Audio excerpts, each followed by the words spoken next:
ఆంధ్ర తెలంగాణలో ఉన్న నారాయణ స్కూల్స్ కంటే కూడా ఎంతో బాగా తీర్చిదిద్దారు. ఖచ్చితంగా అటు అధికారులని, ఎన్సీసీ గ్రూప్ని, మా యొక్క పిల్లల్ని అందరినీ కూడా అప్రిషియేట్ చేస్తున్నాను. దీనికి మా పిల్లలకు కావాల్సిన సైకిళ్ళు, యూనిఫామ్లు, బుక్స్ అవన్నీ కూడా వాళ్ళు స్పాన్సర్ చేస్తున్నారు.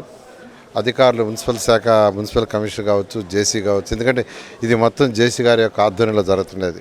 ఆయనే దీని యొక్క హైయెస్ట్ ఆఫీసర్ యాక్చువల్గా. వారు కూడా యాక్చువల్గా అనేక దడపాలు రావటం, ఇక్కడ చూడటం, సలహాలు ఇవ్వటం ఇవన్నీ కూడా జరిగింది. ఒక్కసారి అడ్మిషన్లు కూడా మున్సిపల్ కమిషనర్ గారికి ఇచ్చాను.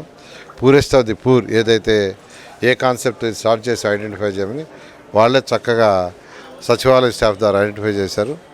5,000 మంది పైగా అప్లై చేసుకున్నారు. ఒకే రోజు గత సండే ఒకే రోజు 1,050 అడ్మిషన్స్ క్లోజ్ చేయడం జరిగింది.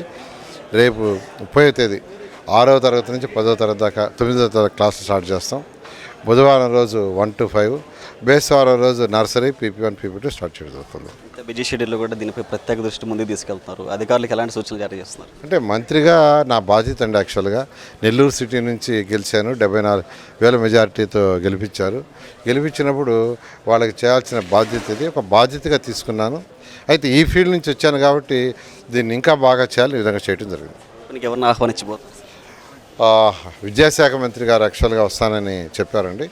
టెంటేటివ్గా 6వ తేదీ టెంటేటివ్గా డేట్ ఇచ్చారు. వేరే ప్రోగ్రామ్స్ ఏదైనా ఎమర్జెన్సీ రాకుంటే 6వ తేదీ వాళ్ళు వచ్చి వాళ్ళ యొక్క ఆధ్వర్యంలో ఈ బిల్డింగ్స్ ఇనాగరేషన్ చేయడం జరుగుతుంది.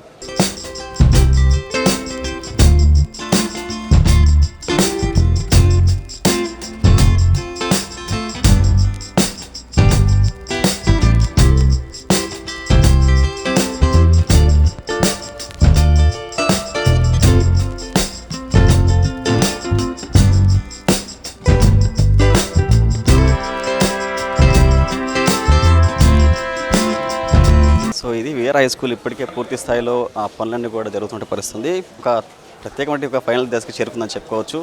6వ తేదీ దీనికి ప్రారంభించేసి ఇటు విద్యాశాఖ మంత్రి నారా లోకేష్ చేతుల మీద కూడా ప్రారంభించిన అనంతరం 9వ తేదీ నుంచి కూడా పూర్తి స్థాయిలో క్లాసులు ప్రారంభించామని చెప్పేసి మంత్రి తెలియజేస్తున్నారు. అంతేకాకుండా ఇటు నారాయణ విద్యా సంస్థలకే కాకుండా మరొక ప్రైవేట్ కార్పొరేట్ వంటి పాఠశాలకు ధీటుగా దీన్ని తీర్చిదిద్దడం అనేది నిజంగా చాలా అభినందిస్తున్న వ్యక్తిగా నారాయణ చెప్తున్న పరిస్థితుంది. అంతేకాకుండా ఆయన చదువుకున్నటువంటి ప్రాంతం, ఇక్కడ ఉన్నటువంటి ప్రాంత ప్రజలకు ఇచ్చిన హామీ మేరకు వీఆర్ హై స్కూల్ ఎంతో పూర్వ వైభవం తీసుకొచ్చేందుకు ఎంతో ఘనచారిత్రగా ఉన్నది. ఎందుకంటే ఈ స్కూల్లో ఎంతోమంది నిలవచ్చినటువంటి ప్రముఖులు చదివి ఈరోజు ప్రత్యేక దేశ స్థాయిలో కూడా నిలబడిన పరిస్థితి. ఈ నేపథ్యంలో ఈ స్కూల్కి పూర్వ వైభవం తీసుకురావాలన్నటువంటి ఆలోచనను ఆయన తీసుకున్నట్లు కూడా చెప్తున్న పరిస్థితి.